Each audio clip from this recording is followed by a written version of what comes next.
Для многих новогодние праздники были поводом отдохнуть и встретиться с родными, а кто-то, например, сотрудники оперштаба, созданного при правительстве Ингушетии, работали без выходных круглые сутки. Бесперебойная подача воды, газа и электричества, ремонтные бригады, диспетчерские службы и оперативно-выездные бригады трудились над устранением чрезвычайных ситуаций с 31 декабря по 8 января включительно. Оперативный штаб поступил и зафиксировано в общей сложности 99 обращений.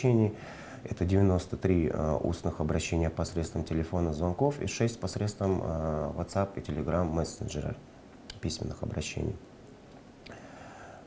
из которых в части технологических нарушений по водоснабжению составило 43 обращения, по газоснабжению 15 и по электроснабжению 41 обращение. Наибольшее количество обращений в оперштаб поступало из Назрани, Назрановского и Малгобекского районов, а значительный процент инцидентов был зафиксирован на изношенных сетях, которые находились на балансе администрации муниципалитетов. Основной причиной перебоев в сетях электроснабжения являются аварийные ситуации на самих сетях и выход из строя оборудования, также плановые ремонтные работы.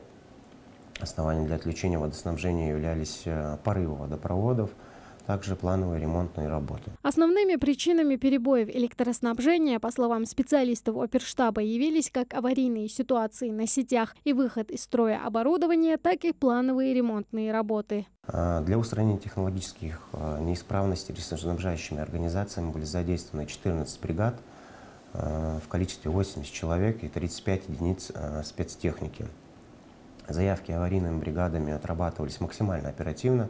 Тут даже, если быть точнее, после поступления заявки в оперативный штаб аварийная бригада выезжала на место аварии буквально в промежутке времени максимум 10 минут. Слаженная работа ответственных служб в праздничные дни для населения как дополнительный приятный бонус. Тамара Хашакуликова, Хамзат Халухоев, Новости 24.